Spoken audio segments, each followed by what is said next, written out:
ओह hi guys, कैसे हो आप सब।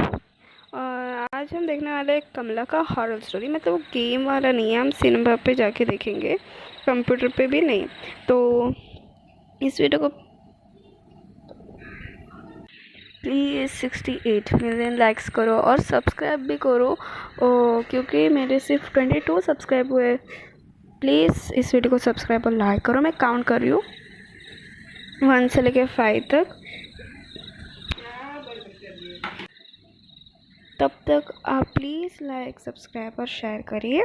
1 2 3 4 5 कर दिया लाइक और सब्सक्राइब। जल्दी से जाते हैं और मैं डिसाइड करूँगी कार या फिर स्कूटी, कार या कि बाइक। एक काम करते हैं, आधा पाधा खेलते हैं, उसमें जो सबसे फर्स्ट आता है लास्ट वर्ड में उसके साथ हम जाएंगे।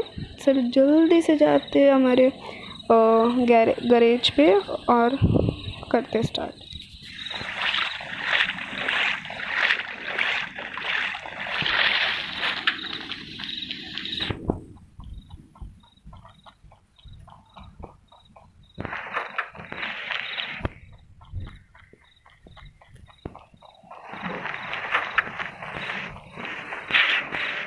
ओके, तो स्टार्ट करते बोलना।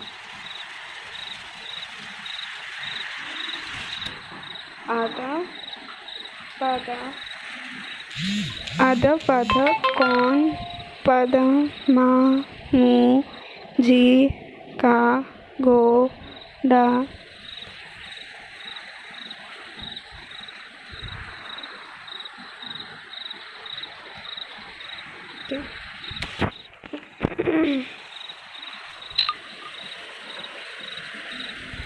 आधा पाधा कौन, पदा माँ मू जी का घोड़ा पादा।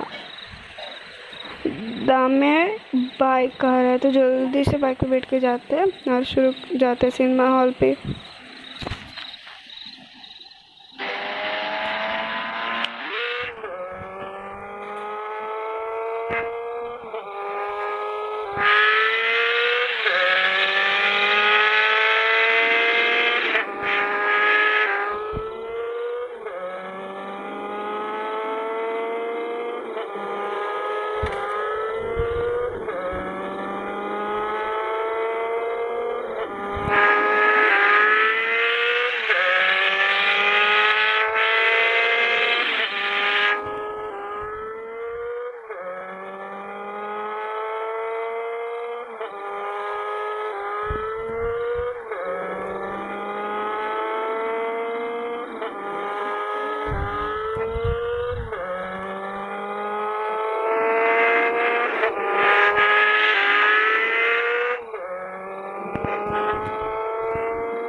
ओके, तो मैं इसमें बता देती हूँ कौन सा हॉरर सिनेमा पे जाता है। ठीक है, तो जो मेरे राइट साइड दिख रहा है वो है जैसे मूवी सिनेमा हॉल, जिसको सारे लोग एमसी बोलते हैं।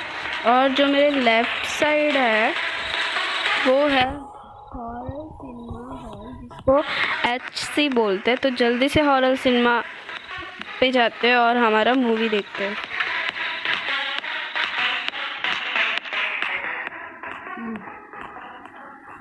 ओके, तो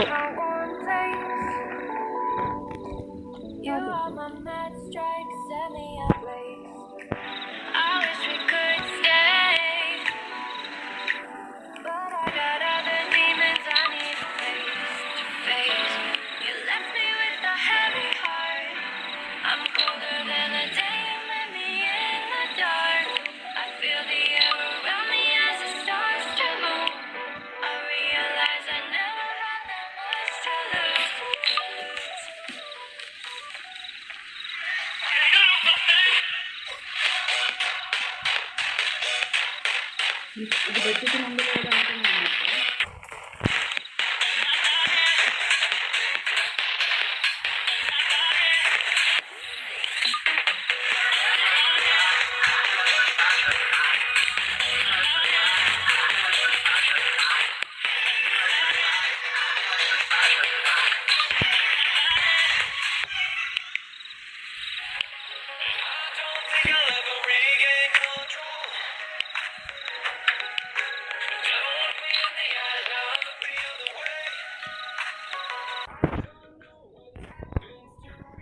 ओके, तो देखते हैं हमारा सिनेमा जिसका नाम है कमला द हॉरर स्टोरी।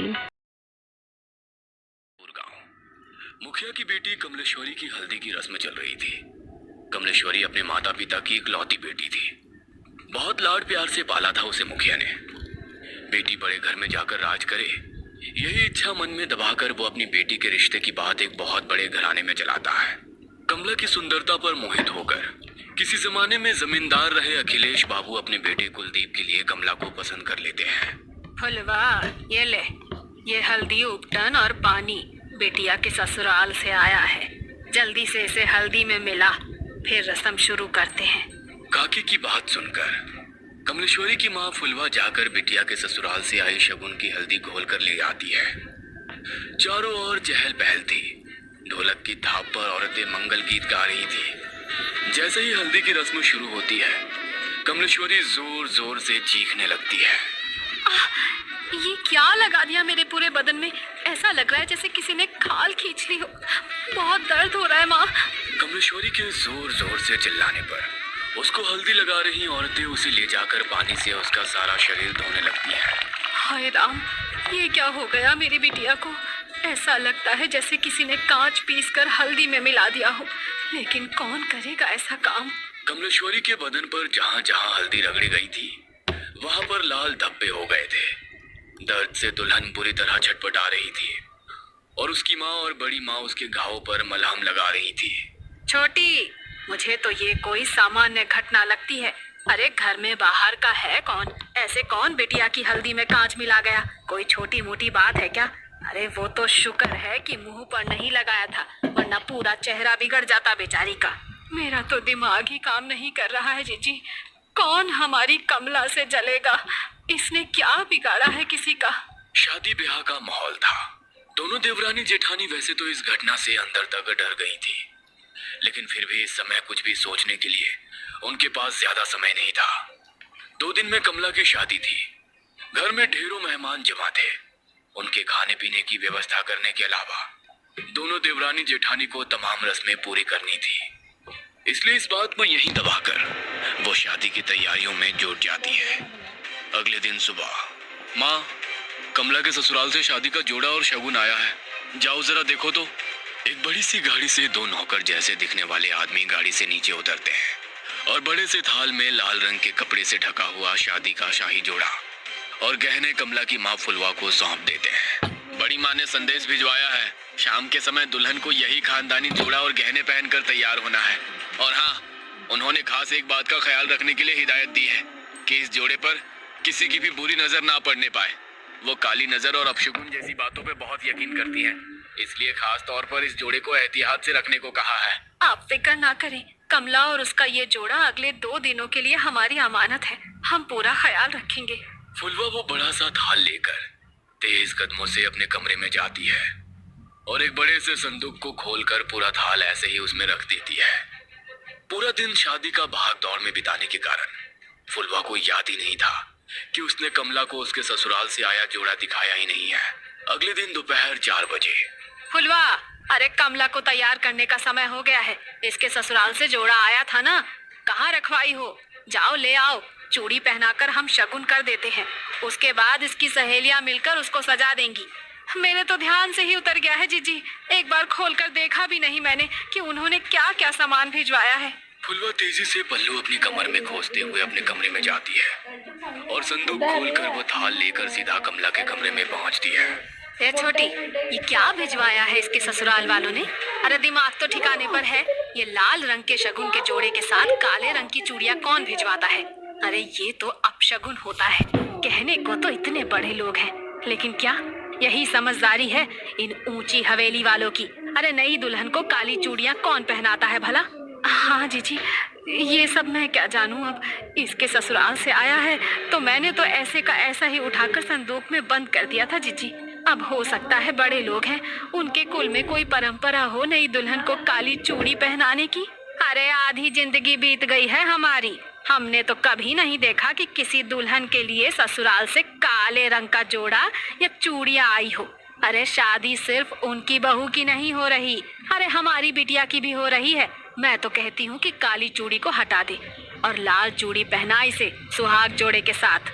अरे नहीं जीजी, वो जो नौकर आए थे ना इस जोड़े के साथ, वो खास तौर पर कह गए थे कि छोटी बहू जी को यही जोड़ा पहनाकर तैयार करना है। कमला की माँ की बात सुनकर उसकी जेठानी कमला के हाथों में वही काली चूड़ियां पहना देती है।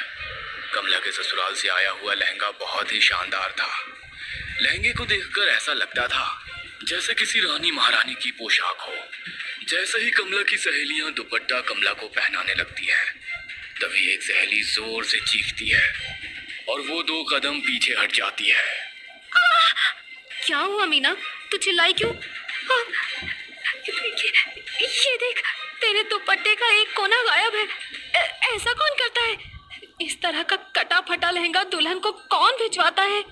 कमला की सहेली की चीख सुनकर फुलवा एक बार फिर दौड़ते हुए बेटी कमला के कमरे में आती है और जैसे ही वो दुपट्टे का कटा हुआ कोना देखती है, अपना माथा पकड़ लेती है। हाय राम, ये क्या अपशगुन हुए जा रहे हैं? मुझे तो समझ ही नहीं आ रहा। भगवान, ऐसी क्या भूल हो गई है हमसे?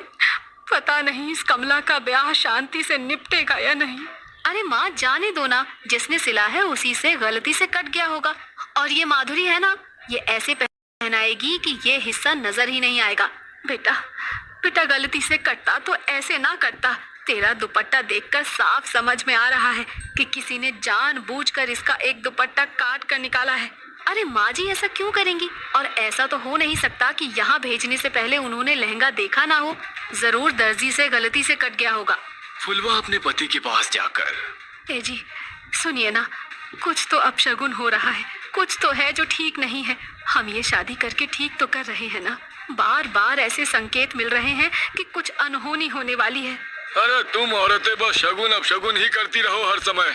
इतने बड़े घर का रिश्ता ढूंढ कर लाया तेरी बेटी के लिए। नौकर चाकर राजमहल सब है उनका, और क्या चाहिए तुझे? सारा जीवन दिया लेकर ढूंढोगी तब भी ऐसा लड़का नहीं पाओगी अपनी बेटी के लिए। हाँ।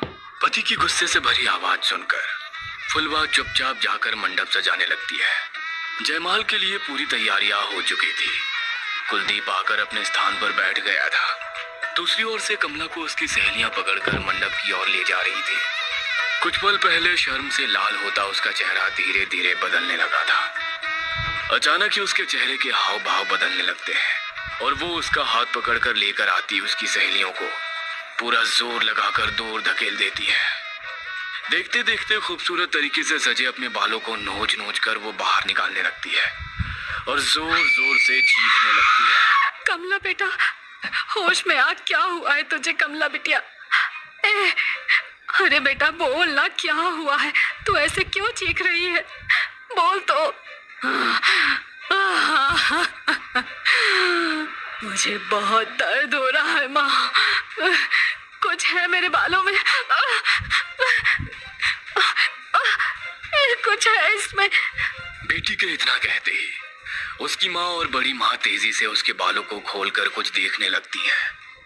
तभी बालों का एक बहुत बड़ा सा गुच्छा जमीन पर गिरता है, जिसे देखकर फुलवा की चीख निकल जाती है। बड़ी माँ कमला के बालों को देखती है तो पाती है कि सर के एक हिस्से के बाल पूरी तरह से गायब हो गए हैं और वहां पर एक गोल घेरा जैसा बन गया है। अरे ये कैसे हो सकता है? अरे ऐसे कैसे अपने बाल टूटकर जमीन पर गिर पड़ते हैं? किसी की काली नजर लगी है हमारी बच्ची की खुशियों को। अरे इतनी सारी बातें एक साथ होना कोई संयोग नहीं हो सकता। कमला अभी भी घबराकर अपनी माँ के गले लगी हुई थी और जोर जोर से रो रही थी। फुलवा, बिटिया को ले जाओ और जाकर इसका हुलिया ठीक करो और फिर से जयमाल के लिए लेकर आओ। समय निकला जा रहा है, दामाद जी इंतजार कर रहे हैं। पता नहीं, लगता है आज का मुहूर्त ही गलत है। आप बिल्कुल भी फिक्र मत करिए बहन जी, कमला अब सिर्फ आपकी जिम्मेदारी नहीं है, वो हमारे घर की बहू भी है। मैं समझ सकती हूँ कि उसके ऊपर इस घटना का कितना बुरा प्रभाव पड़ा है। हमसे जो संभव हो सकेगा हम वो सब करेंगे, लेकिन फिलहाल मुहूर्त निकला जा रहा है। शुभ मुहूर्त पर शुभ काल कर लेते हैं। बाकी बिटिया की मानसिक स्थिति का हम हवेली में पूरा ख्याल रखेंगे। और हाँ, बात को ऐसे ही जाने नहीं देंगे। आप बेफिक्र रहिए। अपनी सास शशि की बातें सुनकर कमला थोड़ी शांत हो गई थी।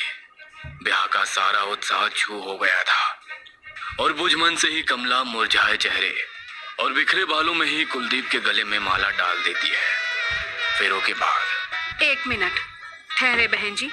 क्या काले रंग की चूड़ियां बेटी को पहनाने की आपके यहाँ कोई रस्म है क्या?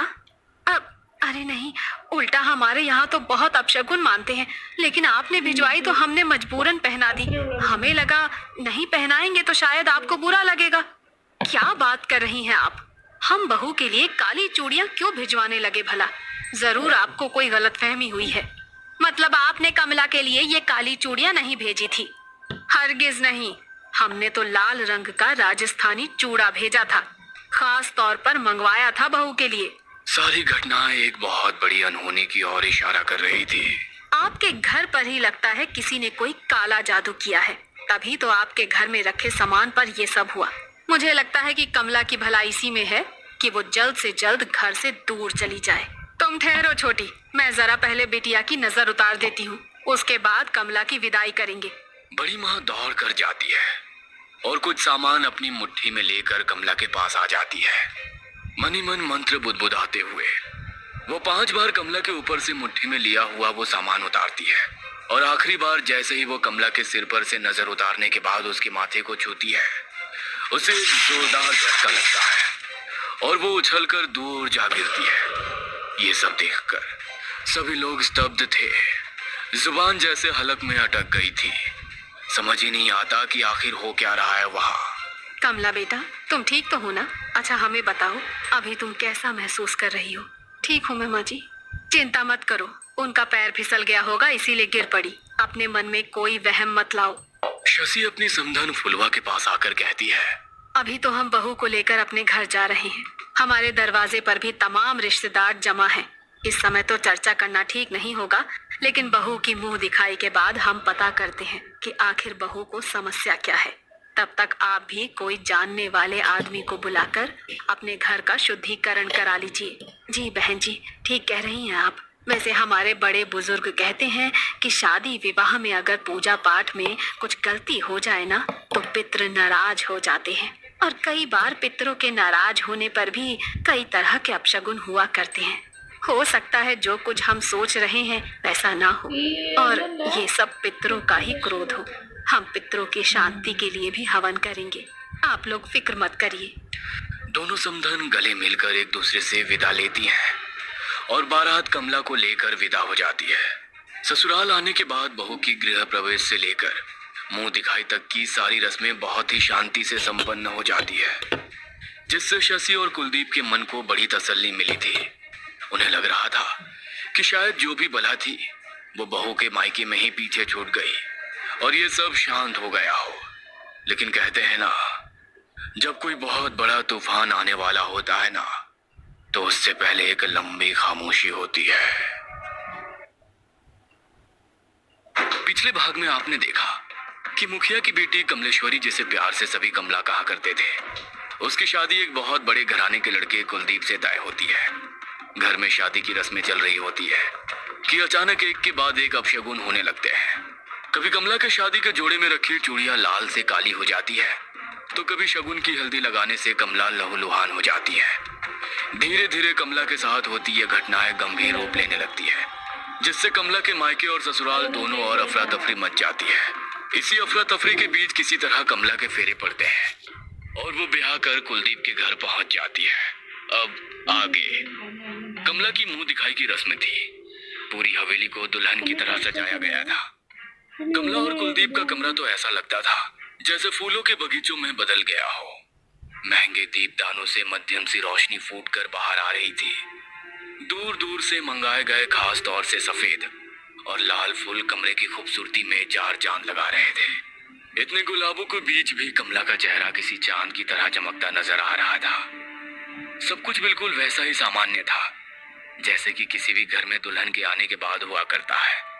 पूरे घर में खुशी की लहर दौड़ गई थी। कुलदीप और कमला के नए जीवन की सुखद शुरुआत हो चुकी थी। धीरे धीरे एक सप्ताह बीतने को आया था। कमला के हाव भाव व्यवहार एकदम सामान्य था। शशि और कुलदीप शादी के दौरान हुई घटनाओं को एक बुरा सपना समझकर भूलने ही लगे थे कि एक दिन रात के तकरीबन 2 बजे का समय था। कुलदीप की आंखें खुली तो उसे एहसास हुआ कमला अपने बिस्तर पर नहीं है। कुलदीप बिस्तर पर लेटे लेटे कुछ मिनट तक कमला के आने का इंतजार करता है, लेकिन कमला की कोई आहट उसे सुनाई नहीं देती। चिंता की लकीरें अब कुलदीप के माथे पर दिखाई देने लगी थी। कुलदीप अपने बिस्तर से उतरकर पहले बाथरूम का दरवाजा खोलकर देखता है। बाथरूम बिल्कुल खाली पड़ा हुआ था। अब तो कुलदीप को और भी घबराहट होने लगी। कमरे का दरवाजा भी अंदर से बंद था।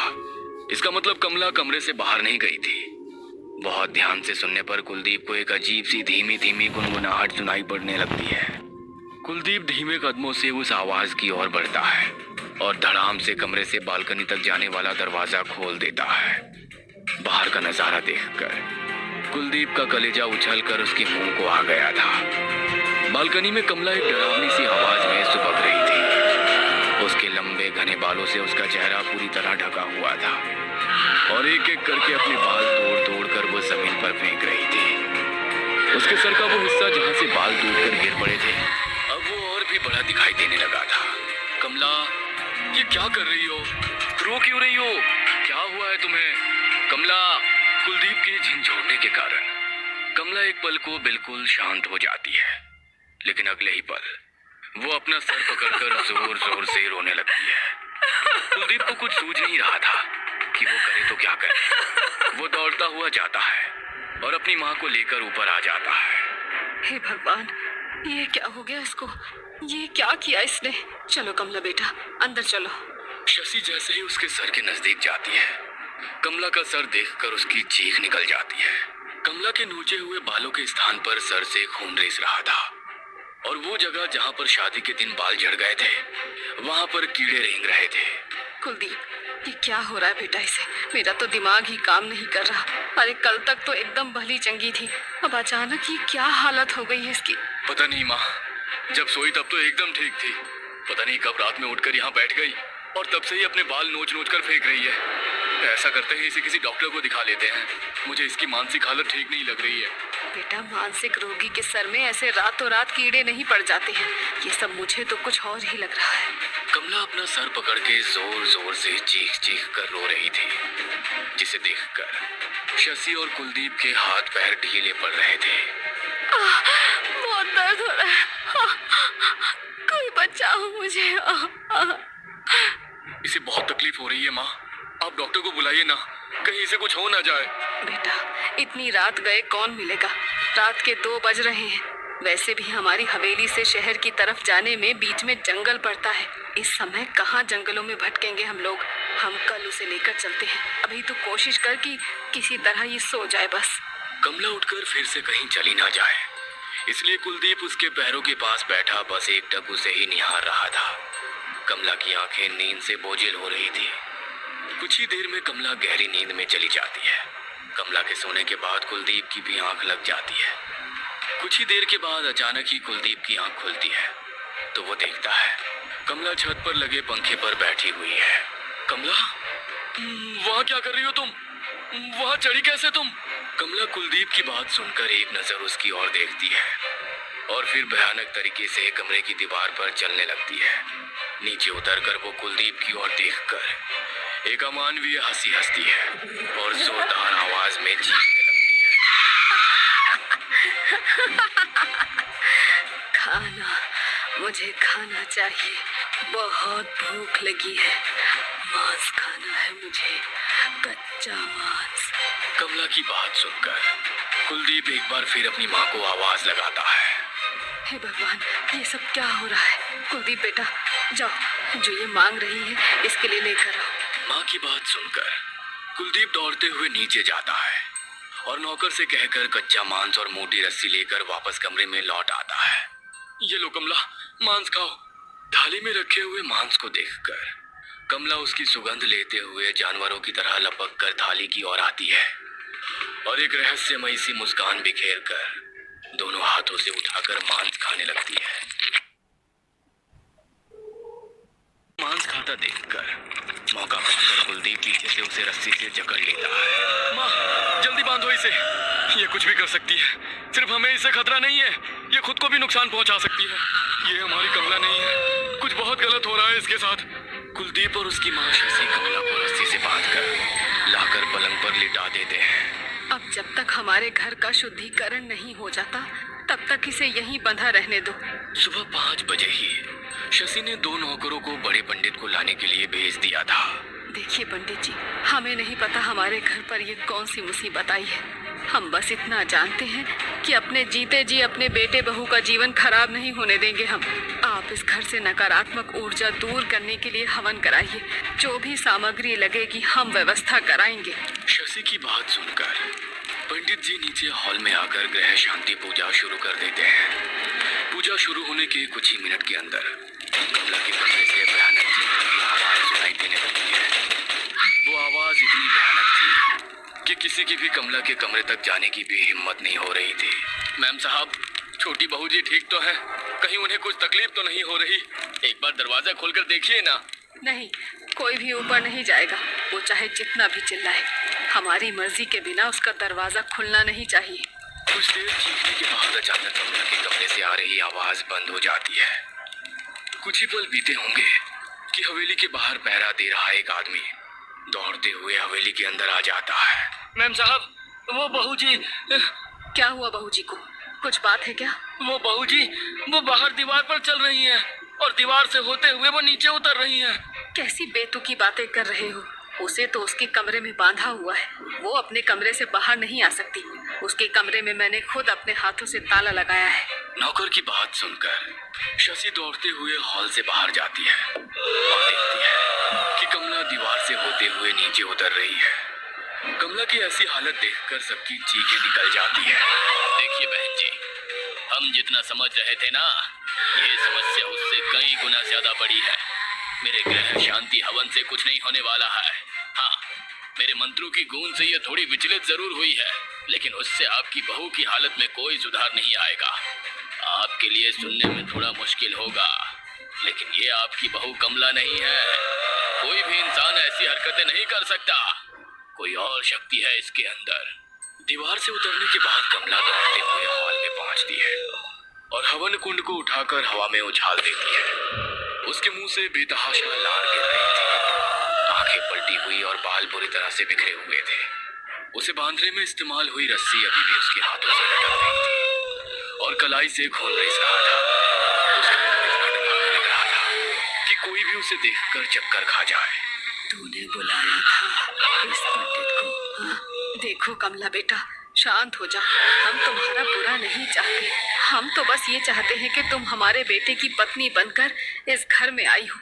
हमारे घर की लक्ष्मी हो बेटा तुम खुशी खुशी घर में रहो, इससे ज्यादा हमें और कुछ नहीं चाहिए। चुप कर बुढ़िया, चला जा पंडित, जा। कमला की भयानक आवाज सुनकर पंडित राम राम करता वहां से भाग खड़ा होता है। तभी कमला का शरीर ढीला पड़ने लगता है और वो जमीन में गिरकर बेहोश हो जाती है। माँ, क्या हो रहा है ये सब? मुझे तो अब बहुत डर लग रहा है। अगर ऐसा ही चलता रहा तो पता नहीं आगे क्या कुछ देखने को मिलेगा। घबराओ मत बेटा, अगर दुनिया में शैतान है तो भगवान भी है। मैं कल ही शमशान वाले बाबा को खबर कराती हूँ, अब वही हमारी समस्या का समाधान करेंगे। शशि, तुम कुलदीप के साथ घर पर ही रुको। मैं जाता हूँ और जाकर बाबा को सारी बात बताकर यहाँ लाने की कोशिश करता हूँ। अखिलेश जब शमशान घाट पहुंचा तो दोपहर के तकरीबन 2 बजे होंगे। बाबा अपनी कुटिया में नहीं थे। उसने देखा बाहर खुली जगह में अग्नि जल रही थी और बाबा आंखें बंद किए उसके सामने बैठे थे। इतनी गर्मी में जब धूप में खड़ा रह पाना भी संभव नहीं था, बाबा वहां अग्नि के सामने बैठे जाने कब से अपनी साधना में लीन थे। अखिलेश कुछ देर तक हाथ जोड़कर वहीं बैठा रहता है। इतनी गर्मी में खुले आसमान के नीचे बैठ पाना अखिलेश के लिए बहुत कठिन हो रहा था। तकरीबन आधे घंटे के बाद बाबा अपनी आंखें खोलते हैं तो देखते हैं कि सामने बड़ी कोठी वाले अखिलेश बाबू हाथ जोड़े उनके सामने बैठे हुए हैं। क्या समस्या है बच्चा, जो तुम इतनी भयानक गर्मी में यहाँ मेरी आंखें खुलने के इंतजार में बैठे हुए थे? समझ नहीं आता बाबा, कहाँ से शुरू करूं। मेरा एक ही बेटा है जिसका नाम कुलदीप है। तकरीबन सप्ताह भर पहले उसकी शादी रायपुर गांव के प्रधान की बेटी कमला के साथ हुई है। हमने बड़ी धूमधाम से शादी की, क्योंकि हमारे लिए ऐसा अवसर जीवन में दोबारा नहीं आने वाला था। किंतु जाने हमसे ऐसी क्या भूल हो गई कि जिस दिन से ब्याह की रस्में शुरू हुई है, हमारी बहू के साथ एक के बाद एक अपशगुन होते जा रहे हैं। पहले तो हमें लगा कि शायद शादी के बाद हम ग्रह शांति हवन करेंगे तो उससे सब कुछ ठीक हो जाएगा, लेकिन हम गलत थे। शादी के बाद तो मेरी बहू कमला की हालत और भी खराब हो गई। ऐसा लग रहा है जैसे वो अपने आप में ही नहीं है, किसी ने उसके पूरे शरीर पर कब्जा कर लिया हो। अखिलेश अभी तक हुई सारी घटनाएं बाबा को सुनाता है। तुम्हारी बहू जरूर किसी प्रेत के वश में है, लेकिन मैं अभी तुम्हारी कोई मदद नहीं कर पाऊंगा। उसके लिए पहले मुझे तुम्हारे घर आना होगा। अभी मैं एक साधना कर रहा हूँ। अगले 24 घंटे तक मैं अपना साधना छोड़कर हिल भी नहीं सकता। हाँ, इतना वादा करता हूँ कि मेरी साधना खत्म होने के बाद मैं तुम्हारी समस्या को हल करने का प्रयास जरूर करूंगा। अभी तो मैं तुम्हारे साथ नहीं आ सकता, हाँ, लेकिन तुम्हारी इतनी मदद जरूर कर सकता हूँ। ये लो, ये अभिमंत्रित जल है। किसी भी दुष्ट आत्मा या शैतानी शक्ति के ऊपर इसकी एक बूंद भी पड़े तो वो तुम्हें नुकसान नहीं पहुंचा पाएगी। इसे अपने पास रखो। जब तक मैं तुम्हारे घर आकर सारी स्थिति को भाप नहीं लेता, तब तक ये जल ही तुम्हारी रक्षा करेगा। जाओ, कल्याण हो। अखिलेश बाबा का दिया हुआ जल लेकर वापस अपने घर की ओर लौट जाता है। ने देखा कि शादी के एक सप्ताह बड़ी शांति से बीत जाता है। जब परिवार में सभी लोग राहत की सांस ले ही रहे होते हैं कि एक बार फिर कमला डरावनी और असामान्य हरकतें करने लगती है। कमला के साथ हो रही घटनाओं से शशि, कुलदीप और अखिलेश को इतना तो समझ में आ ही गया था कि कमला के ऊपर किसी प्रेत का साया है। शशि कमला के ऊपर से इस नेगेटिव एनर्जी को हटाने के लिए घर में एक छोटा सा हवन करने की कोशिश करती है, लेकिन कमला उसे भी पूरा नहीं होने देती और पंडित को चेतावनी देकर भगा देती है। शशि के पति अखिलेश ठाकुर को इतना तो समझ में आ गया था कि ये कोई बहुत शक्तिशाली प्रेत है जो इतनी आसानी से उसका पीछा नहीं छोड़ेगा। इसलिए वो शमशान में वास करने वाले अघोरी बाबा के पास जाता है और अपनी समस्या का हल करने को कहता है। अब आगे 15 साल पहले। मालकिन, सुना है आपको बाबा की देखभाल के लिए किसी आया की जरूरत है। हमें काम पर रख लीजिए। मालकिन, हम बहुत गरीब हैं, कोई सहारा नहीं है। सारी जिंदगी आप लोगों के पैर धो धो कर पिएंगे। कहाँ से आई हो तुम? किस गांव की हो? तुम्हारा पति, बच्चे, बाकी सब कहाँ हैं? कोई नहीं है मालकिन, हमारा इस दुनिया में कोई नहीं है। जिस गरीब के सर पर बाप का साया ना हो, उससे कौन शादी करेगा मालकिन? बस हमें तो सर छुपाने भर की जगह मिल जाए, इससे ज्यादा की इच्छा नहीं है। पन्ना के आंसू को देखकर शशि का मन पिघल जाता है और वो अपने बेटे कुलदीप की देखभाल के लिए उसे अपने घर में रख लेती है। पन्ना ने जैसा वादा किया था, वाकई ठाकुर अखिलेश की हवेली में आने के बाद वो मन लगाकर अपना काम करने लगी। वैसे तो उसका काम सिर्फ कुलदीप की देखभाल करना था, लेकिन पन्ना कभी किसी काम से जी नहीं चुराती थी। बनाना हो, उसके कपड़े धोकर आयरन करने हो या फिर कुलदीप को खेलने के लिए ले जाना हो, आधी रात को भी उठकर अगर कुलदीप पन्ना का नाम पुकार दे तो पन्ना दौड़ी चली आती थी। पन्ना की लगन और मेहनत देखकर धीरे धीरे वो शशि की सबसे खास हो गई। कहने को तो घर में आधा दर्जन नौकर थे, लेकिन पन्ना ने उन नौकरों में अपनी एक अलग ही जगह बना ली थी। बाकी नौकरों को तमाम रोक टोक थी, लेकिन कुलदीप की आया होने के कारण पन्ना घर के किसी भी हिस्से में आ जा सकती थी। कुलदीप की देखभाल के अलावा भी पन्ना का यहाँ आने का कोई कारण हो सकता है, ये तो शशि ने कभी सोचा ही नहीं था। उसके हवेली में आने का कारण बरसों पहले हवेली के सीने में दफन हुआ वो राज था, जिस पर आज तक पर्दा लगा हुआ था। उस बंद दरवाजे के पीछे का राज कोई नहीं जानता था। इसीलिए पन्ना के बरसों उस घर में रहकर हाथ पैर मारने के बाद भी उसके हाथ कुछ भी नहीं लग रहा था। आज के दिन अखिलेश बाबा का जल लेकर घर लौट गया था। आज कमला अपने कमरे में अकेली सोई हुई थी। उसके कमरे को बाहर से कुंडी लगाकर उस पर एक मोटी लोहे की चेन भी लपेटी गई थी, ताकि किसी भी हाल में वो अपने कमरे से बाहर ना आ पाए। सभी अपने अपने कमरे में चैन से सो रहे थे। आधी रात बीतने के बाद एक काला सा साया आकर कमला के दरवाजे की चैन को खोलता है और अंधेरे में हवेली में ही गायब हो जाता है। कुछ देर बाद हवेली कमला की चीखों से गूंज रही थी। जैसे ही चीख पुकार की आवाज सुनाई देती है, अखिलेश, शशि और कुलदीप दौड़ते हुए ऊपर कमला के कमरे में पहुंचते हैं तो पाते हैं कि उसके दरवाजे पर लगी हुई लोहे की चेन और कुंडा सब कुछ खुलकर एक तरफ लटका है और कमरे के दरवाजे चौपट खड़े पड़े हैं। दौड़ते हुए वे लोग कमरे के अंदर पहुंचते हैं तो देखते हैं कि कमला अपने कमरे से गायब हो गई है। बाबूजी, ये कमला कहाँ चली गई और इतनी मोटी चेन अपने आप आखिर खुल कैसे गई? कुछ समझ नहीं आता कि रात होते ही आखिर इसे क्या हो जाता है। कमला के चीखने की आवाज नीचे तहखाने से आ रही है।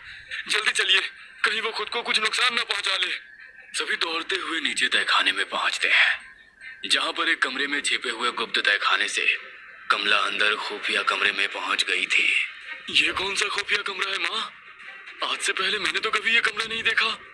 बेटे की बात सुनकर शशि थोड़ा घबरा जाती है और इधर उधर देखने लगती है। क्या हो गया कमला, क्यों चिल्ला रही हो? कमला अपने हाथों को जोर जोर से झटक रही और पागलों की तरह चीख रही थी। खून, खून, यहाँ पर खून है। खून बिखरा हुआ है यहाँ चारों तरफ। देखो, देखो, वहाँ वो बैठी हुई है। वो बुला रही है मुझे। मैं नहीं जाऊंगी उसके साथ। देखो कमला, होश में आओ, कोई नहीं है यहाँ। देखो, मेरी बात पर यकीन करो। आंखें खोल कर एक बार देखो तो सही, वहाँ कोई नहीं है बेटा। नहीं, खून है यहाँ। वो कह रही है वो ले जाएगी मुझे। यहाँ खून है। कमला की बिगड़ी हुई हालत को देखते हुए कुलदीप, अखिलेश और शशि उसे उठाते हैं और तहखाने से लेकर बाहर आ जाते हैं और ले जाकर उसके कमरे में लिटा देते हैं। मुझे ये सब साफ करना होगा। मेरा पूरा शरीर खून से गंदा हो गया है। मैं नहाना चाहती हूँ। ठीक है, ठीक है, मैं पन्ना को बुलाती हूँ, वो तुम्हें नहला देगी। तुम बिल्कुल रिलैक्स हो जाओ बस। चुपचाप उसके नहाने के पानी में 2 बूंद बाबा की दी हुई अभिमंत्रित जल भी डाल देता है। सभी नीचे हॉल में आकर बैठ जाते हैं। तभी पन्ना दौड़ते हुए नीचे आती है। बहूजी फिर से वैसे हो गई हैं। मैं उन्हें नहलाने के लिए जैसे ही गुसल खाने में ले गई, वो जानवर की तरह गुर्राने लगी और पानी की बाल्टी उठाकर दूर पटक दी। मैं उनका कमरा बाहर से बंद करके आई हूँ। मेरी तो अब वहाँ जाने की हिम्मत नहीं है। अच्छा ठीक है, ठीक है, तुम जाओ, जाकर अपना काम करो, हम देखते हैं। माँ, एक बात बताओ, मैं इसी घर में पैदा हुआ, यहीं पर रहते हुए मैं 25 साल का हो गया, लेकिन आज तक मैं उस कमरे के बारे में नहीं जानता। फिर ये कमला उस खुफिया कमरे तक कैसे पहुंच गई? और ऐसा क्या है उस कमरे में जो इतने सालों से वो बंद पड़ा है, जिसके बारे में किसी को पता तक नहीं था कि वहाँ ऐसा कोई कमरा भी है? बेकार की बातों में दिमाग मत लगाओ कुलदीप। इस समय कमरे से ज्यादा जरूरी कमला की हालत है। ये सोचो कि तुम्हारी पत्नी ठीक कैसे होगी। अरे बहुत आश्वासन देकर विदा करके लाए थे हम कमला को। क्या पता था कि आने के बाद स्थिति बिल्कुल नियंत्रण से बाहर ही हो जाएगी। हम तो ये सोच सोच के परेशान हैं कि अगर कल को कमला को कुछ हो गया तो उसके माँ बाप को क्या जवाब देंगे हम। कुछ भी कहो, मुझे ऐसा लगता है बहू के साथ जो कुछ भी हो रहा है ना, वो सब इसी हवेली से ही जुड़ा हुआ है। अरे अच्छी खासी हट्टी कट्टी लड़की थी, इस घर से रिश्ता जोड़ने के बाद देखो क्या से क्या हो गई। कोई पहचान भी नहीं सकता, ऐसी हालत हो गई है बेचारी बच्ची की। चांद जैसा रूप था उसका। कमला की हालत पर चिंता जताते हुए अखिलेश ठाकुर अपने माथे पर हाथ रखकर बैठे हुए थे। अब तो उन्हें बस किसी तरह ये दिन बीतने का इंतजार था ताकि बाबा की साधना पूरी हो और वो आकर इस समस्या का कुछ तो हल सुझाए। अगले दिन सुबह 4 बजे ही ठाकुर की हवेली पर अघोरी बाबा दस्तक देते हैं। कहाँ है वो बच्ची? क्या ये जो जोर जोर से दरवाजा पीटने की आवाज आ रही है, ये वही है? बाबा, वो ऊपर अपने कमरे में है। हमने दरवाजा बाहर से बंद किया हुआ है।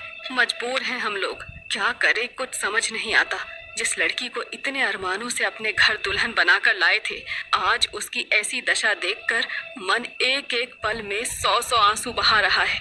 हम तो कहते हैं अगर ऊपर वाले को कष्ट देना था तो हमें देता। हमारी फूल सी बहू का जीवन शुरू होने से पहले ही क्यों बर्बाद कर दिया। थोड़ा धीरज रखिए, मैं अपनी तरफ से प्रयास करता हूँ ये पता लगाने का कि आखिर आपकी बहू के साथ ऐसा क्या हुआ है जो उसकी हालत ऐसी हो गई। आप एक बर्तन में अपने घर का जल भर कर लाइए। बाबा के कहने पर शशि एक बर्तन में जल लाकर बाबा को दे देती है। बाबा अपने साथ लाई हुई सामग्री को घर में बिछाते हैं और उसके बाद उस जल के ऊपर कुछ मंत्रों की क्रिया करने लगते हैं। कुछ देर तक जल को अभिमंत्रित करने के बाद आपके घर में अवश्य ही कोई ऐसा हिस्सा है जहाँ से ये सब शुरू हुआ है। क्या आप जानते हैं वो कौन सी जगह है? ऐसी घटनाओं का केंद्र अवश्य ही होता है। नहीं बाबा, हमें इस बारे में कुछ नहीं पता। पहली बार तो जब बहू विदा होकर हमारे यहाँ आई तो वो आराम से अपने कमरे में सो रही थी और तभी पहली बार उसके साथ वो सब शुरू हुआ। ठीक है, आप मुझे उसके कमरे तक ले चलिए। बाबा वो जल लेकर कमला के कमरे की तरफ जाते हैं। वहां पहुंचकर नहीं, यह वो जगह नहीं है। आप ऐसा करिए, उन सभी जगहों को मुझे दिखाइए जहाँ जहाँ कमला के साथ कुछ भी अनहोनी हुई है। बाबा की बात सुनकर अचानक ही कुलदीप को कुछ याद आता है। हाँ बाबा, कल कमला अचानक से तहखाने में पहुंच गई थी और वहां जाकर जोर जोर से चिल्ला रही थी कि यहाँ पर चारों तरफ खून ही खून है। और सबसे अजीब बात तो ये है कि कमला तहखाने के जिस कमरे में पहुंची वो खुफिया कमरा था। उस कमरे के बारे में तो आज तक मैं भी नहीं जानता, फिर वो अचानक वहां कैसे पहुंच गई? जरूर उस कमरे का ताल्लुक इन घटनाओं से है। आप मुझे उस तहखाने तक ले चलिए। बाबा के कहने पर कुलदीप बाबा को उस तहखाने तक ले जाता है। वहां पहुंचकर बाबा वो जल का पात्र उस कमरे में रख देते हैं और मंत्र पढ़ने लगते हैं। देखते ही देखते पात्र में रखा हुआ जल जोर जोर से हिलने लगता है। मेरा शक बिल्कुल सही था। यही वो कमरा है जहां से इन सब चीजों की शुरुआत हुई है। इस कमरे में एक बहुत शक्तिशाली रूह का वास है। जल में हो रही हलचल बता रही है कि ये रूह कोई आम रूह नहीं है, ये एक शैतानी रूह है जो बहुत ताकतवर है। आमतौर पर ये जल इतना जोर जोर से हिलोर नहीं मारता जितना इस बर्तन में मार रहा है। आप सब लोग इस कमरे से बाहर चले जाएं। यहाँ रुकना आपके लिए ठीक नहीं है। बाबा सभी को लेकर उस तहखाने से बाहर आते हैं। ये कमरा आपकी हवेली में कब से है? आप कुछ तो जानते होंगे इस कमरे के बारे में, वरना इस तरह से इसे खुफिया रखने का कोई तो मतलब है ना। जरूर कुछ तो राज है इस कमरे के पीछे। बाबा, वैसे तो ये हवेली मेरे पुरखों के जमाने की है। मेरे दादा के पिता ने ये हवेली बनवाई थी, लेकिन मेरा बचपन इसी हवेली में बीता है। मुझे अच्छी तरह याद है, पहले यहाँ ऐसा कोई खुफिया कमरा नहीं था। इस कमरे को छोटा करने के बाद ये खुफिया कमरा बनाया गया है। अब किसने किया और क्यों किया, ये तो मैं भी नहीं जानता। यदि आप कुछ जानती हैं तो बता दीजिए। वैसे मेरे पास तो सच पता करने के और भी तरीके हैं। मैं अपनी सिद्धियों से उस आत्मा से सारा सच पता लगा सकता हूँ, लेकिन ऐसा हो सकता है कि उसमें लंबा समय लग जाए और उतने समय में आपकी बहू को यह आत्मा कोई नुकसान पहुंचा सकती है। जरूर आप लोग कुछ ना कुछ छुपा रहे हैं। अगर सच नहीं बताना चाहते हो तो ठीक है, लेकिन फिर आपकी बहू की जान बचाने की मेरी भी कोई जिम्मेदारी नहीं है। मैं अपनी तरफ से सिर्फ प्रयास कर सकता हूँ। आपने बताया था कि आपकी बहू के सुहाग के साथ भी कुछ छेड़छाड़ हुई थी। जी बाबा जी, हमारी बहू की सुहाग की चूड़ियों की जगह न जाने कहां से काली चूड़ियां आ गई थी। क्या वो काली चूड़ियां अभी भी है आपके पास? अगर है तो लेकर आइए। बाबा की बात सुनकर शशि तेज कदमों से अपने कमरे में जाती है और वो काली चूड़ियां लेकर बाबा के सामने आ जाती है। लीजिए, बहू के हाथों से उतरवा कर ये चूड़ियां मैंने अपने पास रख ली थी। बाबा कुछ देर तक आंखें बंद करके कुछ मंत्र पढ़ते हैं और फिर हाथ में जल लेकर कुछ बूंदे उन चूड़ियों पर छिड़कते हैं तो चूड़ियों का रंग बदलने लगता है और फिर धीरे धीरे लाल हो जाता है। ये देखिए, ये चूड़ियां कभी काली नहीं थी। ये वही लाल चूड़ियां है जो आपने अपनी बहू के शगुन में रखवाई थी। किसी ने काला जादू किया है इनके ऊपर। आपके बहू के ऊपर तंत्र प्रयोग किया गया है। लेकिन सुना है आपको बाबा की देखभाल के लिए किसी आया की जरूरत है। हमें काम पर रख लीजिए। मालकिन, हम बहुत गरीब हैं, कोई सहारा नहीं है। मालकिन, सुना है आपको बाबा की देखभाल के लिए किसी आया की जरूरत है। हमें काम पर रख लीजिए। मालकिन, हम बहुत गरीब हैं, कोई सहारा नहीं है। सारी जिंदगी आप लोगों के पैर धो धो कर पिएंगे। पन्ना के आंसू को देखकर शशि का मन पिघल जाता है। और वो अपने बेटे कुलदीप की देखभाल के लिए उसे अपने घर में रख लेती है। कुलदीप की देखभाल के अलावा भी पन्ना का यहाँ आने का कोई कारण हो सकता है, यह तो शशि ने कभी सोचा ही नहीं था। उसके हवेली में आने का कारण बरसों पहले हवेली के सीने में दफन हुआ वो राज था, जिस पर आज तक पर्दा लगा हुआ था। आज के दिन अखिलेश बाबा का जल लेकर घर लौट गया था। आज कमला अपने कमरे में अकेली सोई हुई थी। उसके कमरे को बाहर से कुंडी लगाकर उस पर एक मोटी लोहे की चेन भी लपेटी गई थी, ताकि किसी भी हाल में वो अपने कमरे से बाहर ना आ पाए। आधी रात बीतने के बाद एक काला सा साया आकर कमला के दरवाजे की चैन को खोलता है और अंधेरे में हवेली में ही गायब हो जाता है। कुछ देर बाद हवेली कमला की चीख से गूंज रही थी। जैसे ही चीख पुकार की आवाज सुनाई देती है, अखिलेश, शशि और कुलदीप दौड़ते हुए ऊपर कमला के कमरे में पहुंचते हैं तो देखते हैं कि कमला अपने कमरे से गायब हो गई है। बाबूजी, ये कमला कहाँ चली गई? और इतनी मोटी चेन अपने आप आखिर खुल कैसे गई? कमला के चीखने की आवाज नीचे तहखाने से आ रही है। जल्दी चलिए, कहीं वो खुद को कुछ नुकसान ना पहुंचा ले। कमला अपने हाथों को जोर जोर से झटक रही थी और पागलों की तरह चीख रही थी। खून, खून, यहाँ पर खून है। खून बिखरा हुआ है यहाँ चारों तरफ। देखो, देखो, वहाँ वो बैठी हुई है। वो बुला रही है मुझे। मैं नहीं जाऊंगी उसके साथ। नहीं, खून है यहाँ। वो कह रही है वो ले जाएगी मुझे। यहाँ खून है। मुझे ये सब साफ करना होगा। मेरा पूरा शरीर खून से गंदा हो गया है। मैं नहाना चाहती हूँ। अखिलेश चुपचाप उसके नहाने के पानी में 2 बूंद बाबा की दी हुई अभिमंत्रित जल भी डाल देता है। बहूजी फिर से वैसे हो गई हैं। मैं उन्हें नहलाने के लिए जैसे ही गुसल खाने में ले गई, वो जानवर की तरह गुर्राने लगी और पानी की बाल्टी उठाकर दूर पटक दी। मैं उनका कमरा बाहर से बंद करके आई हूँ। मेरी तो अब वहाँ जाने की हिम्मत नहीं है। माँ, एक बात बताओ, मैं इसी घर में पैदा हुआ, यहीं पर रहते हुए मैं 25 साल का हो गया, लेकिन आज तक मैं उस कमरे के बारे में नहीं जानता। और ऐसा क्या है उस कमरे में जो इतने सालों से वो बंद पड़ा है, जिसके बारे में किसी को पता तक नहीं था? अगले दिन सुबह 4 बजे ही ठाकुर की हवेली पर अघोरी बाबा दस्तक देते हैं। कहाँ है वो बच्ची? क्या ये जो जोर जोर से दरवाजा पीटने की आवाज आ रही है, ये वही है? बाबा अपने साथ लाई हुई सामग्री को घर में बिछाते हैं और उसके बाद उस जल के ऊपर कुछ मंत्रों की क्रिया करने लगते हैं। कुछ देर तक जल को अभिमंत्रित करने के बाद आपके घर में अवश्य ही कोई ऐसा हिस्सा है जहाँ से ये सब शुरू हुआ है। आप मुझे उस तहखाने तक ले चलिए। बाबा के कहने पर कुलदीप बाबा को उस तहखाने तक ले जाता है। वहां पहुंचकर बाबा वो जल का पात्र उस कमरे में रख देते हैं और मंत्र पढ़ने लगते हैं। देखते ही देखते पात्र में रखा हुआ जल जोर जोर से हिलने लगता है। मेरा शक बिल्कुल सही था। ये कमरा आपकी हवेली में कब से है? आप कुछ तो जानते होंगे इस कमरे के बारे में, वरना इस तरह से इसे खुफिया रखने का कोई तो मतलब है ना। जरूर कुछ तो राज है इस कमरे के पीछे। बाबा, वैसे तो ये हवेली मेरे पुरखों के जमाने की है। मेरे दादा के पिता ने ये हवेली बनवाई थी, लेकिन मेरा बचपन इसी हवेली में बीता है। मुझे अच्छी तरह याद है, पहले यहाँ ऐसा कोई खुफिया कमरा नहीं था। इस कमरे को छोटा करने के बाद ये खुफिया कमरा बनाया गया है। अब किसने किया और क्यों किया, ये तो मैं भी नहीं जानता।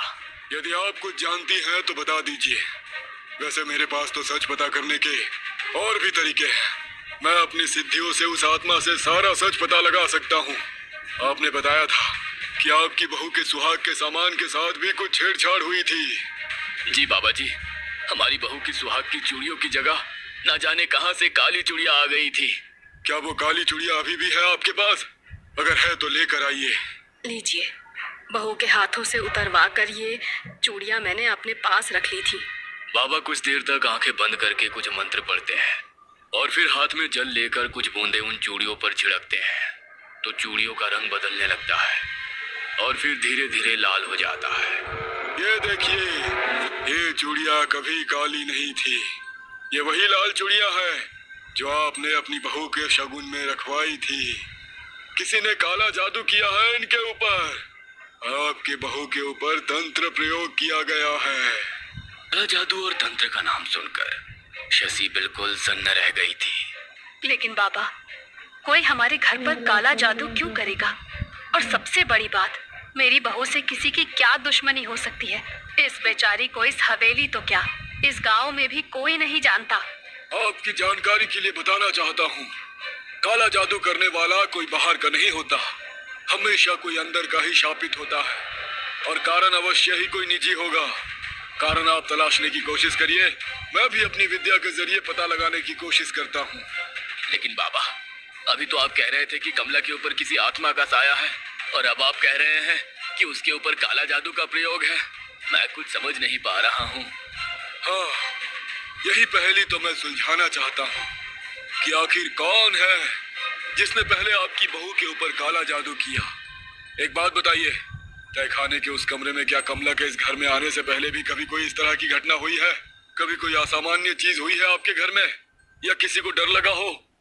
बाबा जी, ऐसा तो कभी नहीं हुआ, आज तक सब सामान्य था। यही पहेली तो गहराती जा रही है। चाहे जो भी हो, इस पहेली की सिरे आपकी हवेली से ही जुड़े हैं। ठीक है, ऐसा करिए, इस हवेली में काम करने वाले सारे नौकर और सहायकों को हमारे सामने बुलाइए। हम एक बार उन सब की भी परीक्षा लेना चाहते हैं। इस तरह के मामले में अधिकतर घर के ही किसी आदमी का हाथ होता है। बाबा की बात सुनकर शशि घर में काम करने वाले सभी सहायकों को बुला लेती है। बाबा कुछ देर तक सिंदूर, मखाने और काले तिल को यज्ञ कुंड में डालकर कुछ मंत्र पढ़ते हैं। देखिए, मैंने अभी अभी तंत्र विद्या से सिंदूर को अभिमंत्रित किया है। आप में से जिसने भी कमला के ऊपर काला जादू किया है, स्वयं उस बात को स्वीकार कर लीजिए, वरना मैं बारी बारी से यह सिंदूर आप लोगों के मस्तक पर लगाऊंगा। इसको लगाने से जिसने भी कमला के ऊपर काला जादू किया होगा, उसका हाल कमला से भी ज्यादा बुरा हो जाएगा। मुझे शक्ति प्रयोग करने पर विवश मत कीजिए। बाबा की ये बात सुनकर घर में काम करने वाले सभी 5 नौकरों के चेहरे डर से पीले पड़ गए थे। एक एक करके बाबा सबके माथे पर सिंदूर का तिलक लगा ही रहे थे कि तभी पन्ना वहां से भागने लगती है। पकड़ो इसे, जरूर इसने ही सब किया है। ऐसा नहीं हो सकता। अरे ये 15 साल से हमारे घर में काम कर रही है। मुझे इसके ऊपर उतना ही भरोसा है जितना कि कोई अपने परिवार पर करता है। अखिलेश और कुलदीप पन्ना को पकड़कर बाबा के सामने लेकर आते हैं, और जैसे ही बाबा मुट्ठी में सिंदूर भरकर पन्ना के माथे की ओर लाते हैं, वो जोर जोर से चिल्लाने लगती है। नहीं बाबा, छोड़ दो मुझे, मैं सब कुछ सच सच बताती हूँ। बहुत ही गरीब परिवार में जन्म हुआ था मेरा। बाबूजी किसी तरह मेहनत मजदूरी करके जो भी कमा कर लाते थे, उसी में हम दोनों बहनें और बाबूजी अपना पेट पालते थे। कुछ समय के बाद बाबा की गंभीर बीमारी के कारण मौत हो गई। हमारे पास इतना पैसा भी नहीं था कि बाबा का इलाज कर सके। बस ऐसे ही तिल तिल मरकर देखते रहे हम अपने बाबा को। बाबा के जाने के बाद मैं छोटे मोटे काम करके घर चलाने की कोशिश करने लगी। मेरी बहन रुक्मणी इतनी खूबसूरत थी कि कोई भी उसे देखकर उसके प्रेम में पड़ जाए। हम गरीब लोग थे, गांव में बड़े बड़े जमींदार और ठाकुरों का राज था। उसकी सुंदरता को देखकर कहीं किसी अमीर की नीयत उसके ऊपर खराब न हो जाए, इसीलिए मैं उसे घर में छुपा कर रखती थी। लेकिन कहते हैं ना, तालों में रखने के बाद भी कीमती चीज चोरी हो ही जाती है। न जाने कैसे एक रोज जब रुक्मिणी पानी भरने के लिए कुएं पर गई तो उसे अखिलेश ठाकुर ने देख लिया।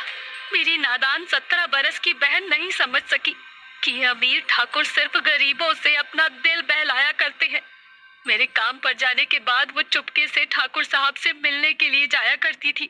एक दिन उसके और ठाकुर साहब के प्रेम की भनक उनकी पत्नी यानी कि हमारे शशि मेम साहब को लग गई थी। शशि जी जानती थी कि अपने पति को उस लड़की से मिलने से रोकेंगी तो वो इसका विरोध करेंगे और घर में कलेश होगा सो अलग। हो सकता है उन्हें तलाक भी दे दे। इसीलिए उन्होंने एक अलग रास्ता अपनाया जिससे सांप भी मर जाए और लाठी भी ना टूटे। शशि मेम साहब ने रुक्मणी को अपने विश्वास पात्र आदमी के हाथों गायब करवा दिया। ठाकुर अखिलेश से जब रुक्मणी कई दिनों तक मिलने नहीं आई तो इन्होंने आदमी भेजकर उसका पता निकलवाया। आसपास के लोगों ने उन्हें बताया कि रुक्मणी ना जाने कहाँ गायब हो गई है, शायद किसी के साथ भाग गई होगी। ठाकुर कुछ दिन तक उसका इंतजार करते रहे और जब रुक्मणी लौट कर नहीं आई तो फिर धीरे धीरे रुक्मणी को भूल गए। जब मेरी बहन गायब हुई तो मैंने हर संभव कोशिश की अपनी बहन को तलाश करने की। फिर एक रोज किसी सहेली से मुझे पता चला कि मेरे काम पर जाने के बाद वो अखिलेश ठाकुर से चोरी छिपे मिला करती थी।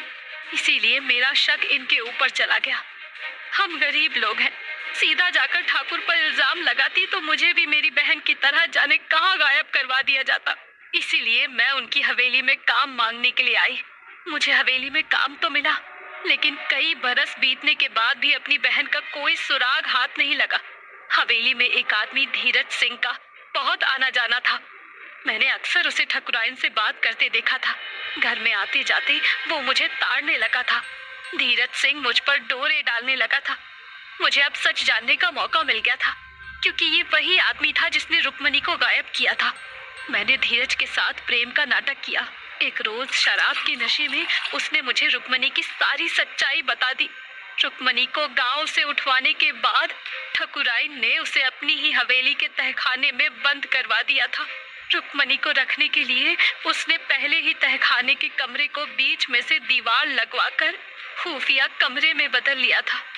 रुक्मणी की खूबसूरती से ठकुराइन को इतनी चिढ़ थी कि ये उसके सुंदर चेहरे को अपने पति की बेवफाई का कारण मानती थी। मेरी बहन तो बच्ची थी। इस ठाकुर की मीठी मीठी बातें उसका अपरिपक्व दिमाग भाप नहीं सकी। लेकिन गलती तो तेरे पति की थी ना। ये तो शादीशुदा था, एक बच्चे का बाप भी था। रुक्मणी के साथ प्रेम प्रसंग चलाते उसे शर्म नहीं आई और माना कि रुक्मणी और ठाकुर का रिश्ता गलत या गुनाह था, तो उस गुनाह की सजा बस एक को ही क्यों मिली? वो एक अनाथ थी, कमजोर थी। इसीलिए ठकुराइन ने उसे तहखाने में लाकर जंजीरों से जकड़ कर रखा। उसे तरह तरह की यातनाएं दी, मारा पीटा। इतना ही नहीं, उसके सुंदर चेहरे को गर्म सलाखों से जलाया, उसके सुंदर लंबे बालों को कतर दिया। महीनों तक जुल्म सहने के बाद अंत में मेरी बहन रुक्मणी ने दम तोड़ दिया। रुक्मणी के मरने के बाद इसने वहीं पर गड्ढा खोदा और उसे उसी तहखाने में दफन कर दिया। मेरी बहन ने अपनी सुंदरता और गरीब होने की कीमत चुका दी थी। जब मुझे ये सब पता चला तो जी चाहा उसी दिन पूरी हवेली में आग लगा दूं, लेकिन मैं इन्हें आसान मौत नहीं देना चाहती थी। तड़पा तड़पा कर मारना चाहती थी, जैसे इसने मेरी बहन को मारा। इतना कहकर पन्ना जोर जोर से रोने लगती है। क्या रुक्मणी को तुमने गायब कराया था? इस भोले चेहरे के पीछे एक कातिल छिपी है। बात मैं कभी सपने में था। अरे मैं मानता हूँ मैंने तुम्हारे साथ जो किया वो गलत था। शादीशुदा होकर अपने रिश्ते की मर्यादा को तोड़कर मुझे रुक्मणी के साथ वो सब नहीं करना चाहिए था, लेकिन वो बस क्षणिक आकर्षण था। आप पत्नी है हमारी। अरे एक बार अपने अधिकार दिखाकर तुम मुझे रोक कर तो देखती, एक बार मुझसे शिकायत तो करती। मैं हाथ जोड़कर माफी मांग लेता। हो सकता है गलती ना भी मानता, तुमसे झगड़ता, फिर भी किसी का कत्ल तो कभी ना करता। तुमने इतने बरसों तक हमसे भी इतना बड़ा सच छिपाया। हाँ, तुम्हारी नफरत आज इस हवेली को ले डूबी। देख रही हो तुम्हारे कर्मों का फल कौन भोग रहा है। देखो पन्ना, उस कमला की क्या गलती है? वो तो बेचारी इस सब का हिस्सा भी नहीं है। तुम उसे छोड़ दो, जो करना है मेरे साथ करो। मैं तुम्हारी गुनहगार हूँ। नहीं, मेरी रुक्मणी का क्या दोष था? वो भी तो बच्ची थी ना। तूने जितने जख्म दिए हैं ना रुक्मणी को, उन सब का हिसाब करने वो लौट कर आई है। लौट कर आई है वो। क्या रुक्मणी लौट आई है? हाँ, मैंने ठान लिया था इस परिवार को खून के आंसू रुलाना है। इस परिवार में अब बस मातम मनेगा, कोई जश्न नहीं। इसीलिए मैंने तंत्र और काला जादू सीखना शुरू किया। तंत्र मंत्र की शक्ति से मैंने ही तुझ पर ऐसा टोटका किया कि इस हवेली में कभी दूसरा बच्चा ही पैदा नहीं हुआ। धीरे धीरे समय बीतता रहा और जब ठकुराइन मुझ पर खुद से ज्यादा भरोसा करने लगी, मैंने तंत्र की ढेरों विधाएं सीखी ताकि मैं अपने काले जादू से इस हवेली को खाक में मिला दूं। कुलदीप बाबा 25 बरस के हुए तो उनकी शादी की बात चलने लगी। जिस दिन ठाकुर और ठकुराइन कमला को देखने गए, उसी दिन तहखाने में जाकर मैंने अपने तंत्र की मदद से रुक्मणी की आत्मा को जागृत किया और उसे याद दिलाया कि उसके साथ कितना बुरा हुआ है। रुक्मणी अब अपना बदला लेने के लिए तड़प रही थी। इसके बाद मैंने ही कमला के सामान पर काला जादू किया और उसके शादी के जोड़े का एक टुकड़ा काट कर उसकी आहुति रुक्मणी के लिए दी। तंत्र के प्रभाव से धीरे धीरे कमला का शरीर खोखला होने लगा। जैसे ही कमला इस हवेली में आई, रुक्मणी की आत्मा को अपना शिकार मिल गया और उसने उसके शरीर पर अपना कब्जा कर लिया। तुम लोग चाहे जो कर लो, कमला को नहीं बचा पाओगे। 2 दिन बाद अमावस्या है। उसी रात कमला का खेल खत्म। और हाँ, कमला अकेली नहीं जाएगी, अपने गुनहगारों को साथ लेकर जाएगी। मैं मानता हूँ तुम्हारे साथ बहुत अन्याय हुआ है, लेकिन उस बच्ची को छोड़ दो, उसका कोई दोष नहीं। पन्ना अचानक ही अपने कपड़ों में छिपाई हुई एक काली गुड़िया को बाहर निकालती है और आंख बंद करके मंत्र पढ़ते हुए चाकू से उसका हाथ काटकर गर्दन मरोड़ देती है। कोई नहीं बचा सकता। एक जोरदार धमाके के साथ कमला के कमरे का दरवाजा टूटकर दूर जा गिरता है और कमला 4 पैर वाले जानवर की तरह सीढ़ी से उतरकर दौड़ते हुए बाबा के सामने आ जाती है। पैर से पटककर दरवाजा खोलने के कारण उसके पैर खून से लथपथ हो रहे थे। अपने हाथ में चाकू उठाकर वो अपने लंबे बालों को बुरी तरह काटने लगती है। छोड़ दो मेरी बहू को, मेरे गुनाहों की सजा उसे मत दो। शशि जाकर कमला से चाकू छीनने की कोशिश करने लगती है। तभी कमला उस चाकू से शशि पर एक के बाद एक दर्जनों हमले कर देती है, जिससे उसकी मौत हो जाती है। बाबा अब यज्ञ में आहुति डालकर कमला को बाधा मुक्त करने के लिए हवन कर रहे थे, जिससे कमला बहुत बेचैन हो रही थी। तू चला जा यहाँ से, नहीं तो तू भी मरेगा। जा। कमला की भयानक गरजती आवाज सुनकर एक पल को बाबा भी अपने मंत्र रोक देते हैं। वो जल है ना आपके पास, इसे अपने पास आने मत देना। मैं प्रयास करता हूँ, लेकिन यह आत्मा बहुत ताकतवर है। काला जादू इसके शादी के जोड़े पर भी किया गया था। इस पन्ना के कमरे में जाकर देखो, कमला के लहंगे का कोई टुकड़ा मिले तो तुरंत यहाँ लेकर आना। सबसे पहले कमला के ऊपर से काली शक्तियों का असर कम करना होगा। कुलदीप तुरंत ही दौड़कर पन्ना के कमरे में जाता है तो देखता है पन्ना ने कमला के लहंगे के कपड़े से एक गुड़िया बनाकर उसमें असंख्य सुइयां चुभोकर उसे पंखे से लटका रखा था। कुलदीप तुरंत उस गुड़िया को लेकर बाबा के पास पहुंचता है। बाबा गुड़िया में से एक एक करके सुइयां निकालने लगते हैं और बदले में कमला अपने शरीर को रबर की गुड़िया की तरह मरोड़कर बुरी तरह चिल्ला रही थी। अचानक कमला अपने हाथ में पकड़े चाकू से अपना मुंह काटने लगती है। कमला के मुंह से बेतहासा खून गिर रहा था और वो पागलों की तरह हंस रही थी। बाबा उस गुड़िया पर जल छिड़क कर आग लगाने की कोशिश करने लगते हैं कि तभी इस बाबा को निकालो यहाँ से, वरना अभी अपना गला काट दूंगी मैं। इतना कहकर कमला चाकू से अपना ही गला रेतने लगती है। खून की बूंदें जमीन पर गिरती देखकर बाबा वहां से उठकर जाने लगते हैं। यह आत्मा बहुत शक्तिशाली है, इसे शांत करने के लिए जो करना है जल्दी करना होगा। मुझे जाना होगा, नहीं तो कमला की जान चली जाएगी। बाबा के जाने के बाद अब ठाकुर को कोई और रास्ता सूझ नहीं रहा था। रुक्मणी, मैं हाथ जोड़कर माफी मांगता हूँ। तुम्हारा गुनहगार मैं हूँ। मैंने ही तुम्हें वो सब सपने दिखाए जिसने तुम्हें मौत तक पहुँचा दिया, लेकिन मैं कभी ऐसा नहीं चाहता था। मैं तो प्रेम करता था तुमसे, आज भी करता हूँ। रुक्मणी, जो हुआ उसे मैं बदल तो नहीं सकता, लेकिन मैं तुम्हारे साथ चलने को तैयार हूँ। बस तुम इस बच्ची को जाने दो, ये बेगुनाह है। कमला की जान बख्श दो। नहीं रुक्मणी, ये जाल है, तुझे इनकी बातों में नहीं आना है। कोई माफी नहीं, छोड़ना नहीं इसको। अगले ही पल ठाकुर चाकू से अपने हाथ को काट लेता है। एक जोरदार चीख के साथ कमला जमीन में गिर जाती है और बेहोश हो जाती है। ठाकुर और कमला को हॉस्पिटल ले जाया जाता है, जहां वे दोनों स्वस्थ हो जाते हैं। पन्ना अब पुलिस की गिरफ्त में है। बदला हमेशा विनाश लेकर आता है और माफी के पीछे शांति होती है। रुक्मणी ने शांति को चुना। रुक्मणी की लाश के अवशेष निकालकर ठाकुर सम्मान के साथ उनका अंतिम संस्कार करवाता है, ताकि रुक्मणी की आत्मा को सदा शांति मिल सके।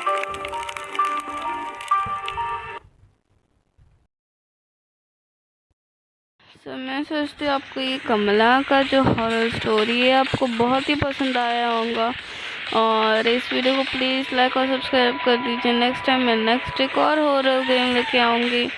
तो चलो अब जल्दी से घर पे जाते हैं, मेरे को बहुत ही नींद आ रही है, जल्दी से गाड़ी चलाते हैं।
Okay so guys I think that तुमको ये वीडियो बहुत ही पसंद आया होगा। तो अगर आपको पसंद आया तो प्लीज़ इस वीडियो को जल्दी से लाइक एंड सब्सक्राइब करो। ये बात मैं तीसरी बार बोल रही हूँ, प्लीज़ सब्सक्राइब करो क्योंकि ये मेरा रिक्वेस्ट है। ओके, तो जल्दी से हम हमारे टेरेस पे जाते हैं और सो जाते हैं क्योंकि वहाँ हमारी बड़ी बेड है। तो ये आफ्टरनून हो रहा है पर मेरे लिए शाम का समय है। Good night.